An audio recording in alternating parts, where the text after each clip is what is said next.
बिस्मिल्लाहिर्रहमानिर्रहीम अल्लाहुम्मा सल्लि अला मुहम्मद व आले मुहम्मद।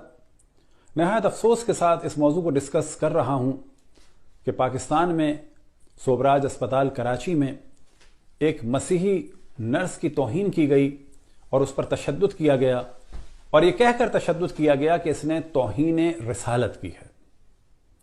तो कभी एक बैंक मैनेजर को, मुसलमान को, बरेलवी को कत्ल कर दिया जाता है और उसके बाद कहा जाता है इसने तौहीन रिसालत की। तो कभी मशल खान, एक जवान को कत्ल कर दिया जाता है और कहा जाता है इसने तौहीन रिसालत कर दी। तो कभी आसिया बीबी को कत्ल करने की बात होती है कि इसने तौहीन रिसालत कर दी।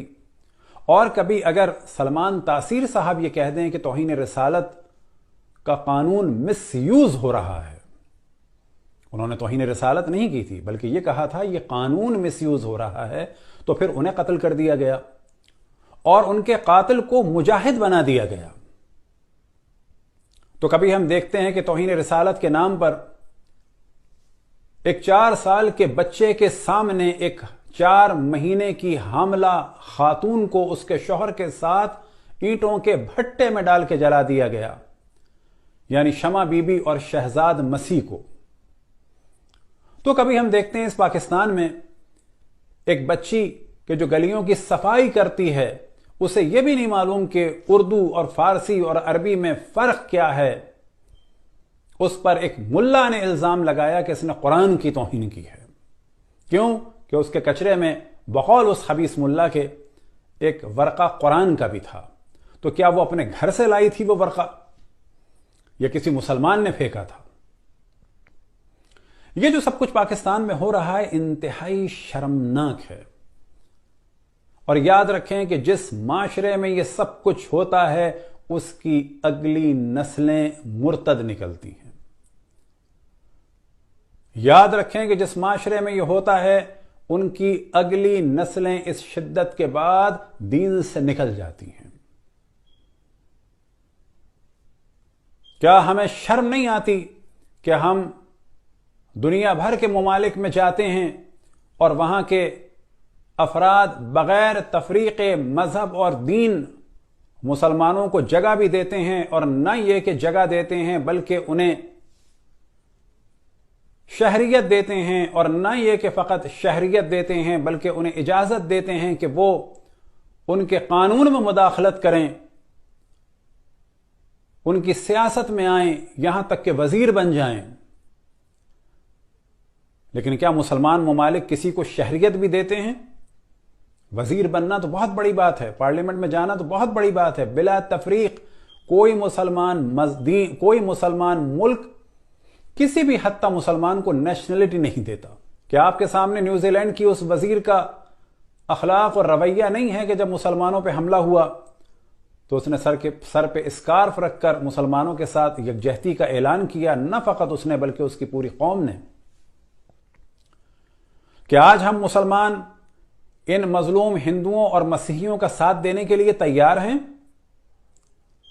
न्यूजीलैंड में मुसलमान बानियों में से नहीं थे, लेकिन याद रखें पाकिस्तान के बानियों में हिंदू भी थे और ईसाई भी थे। कायदे आजम ने एक सेकुलर पाकिस्तान चाहा था।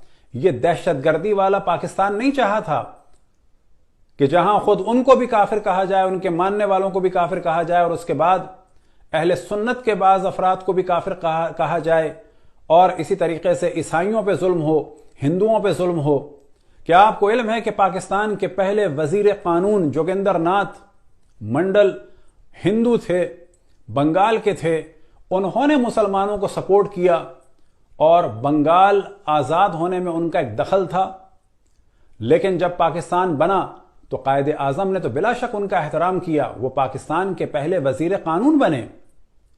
लेकिन कायदे आजम के दुनिया से जाने के बाद इतनी उन्होंने मुश्किलात देखी, और जब हिंदुओं के साथ कहीं बुरा हुआ तो उन्होंने एहतजाज किया और कहा कि हमें यहां पर राइट्स के साथ बुलाया गया था।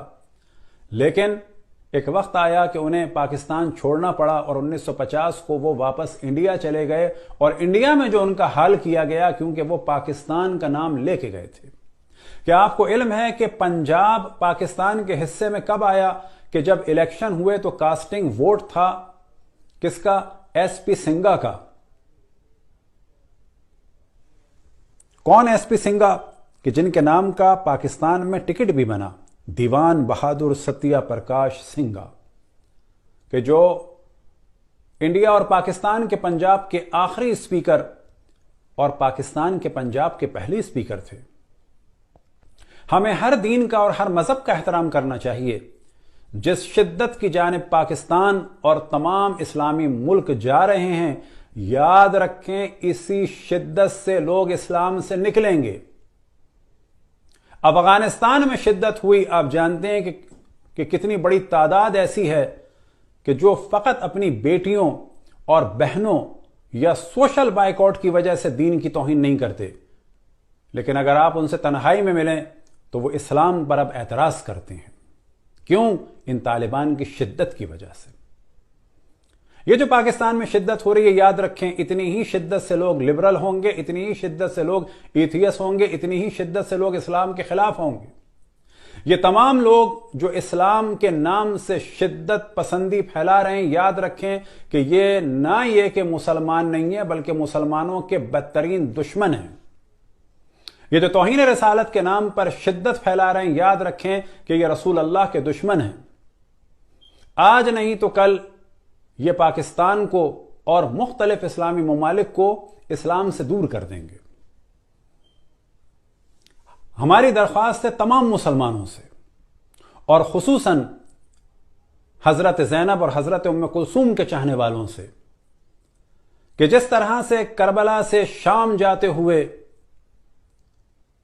بعض عیسائی راہبوں نے اور عیسائیوں نے اس وقت کہ جب معاویہ کا بیٹا یزید فاسق اور فاجر اور زانی اور شرابی اہل حرم کو اسیر کر رہا تھا، ان عیسائیوں نے دختر رسول اللہ کا احترام کیا۔ آج بھی ہمیں جہاں پر بھی کوئی مظلوم ہو، چاہے وہ ہندو ہو، چاہے وہ سکھ ہو، چاہے وہ یہودی ہو، چاہے وہ عیسائی ہو، چاہے وہ کسی بھی دین مذہب کا ہو، ہمیں علمی گفتگو کرنی چاہیے، اور اگر کہیں پر بھی کسی پر بھی ظلم ہوتا ہے تو ہمیں اس کی سرپرستی کرنی چاہیے اور اس کے لیے کھڑا ہونا چاہیے۔ یہ جو کراچی میں مسیحی نرس کے ساتھ یہ واقعہ پیش آیا، اس میں آپ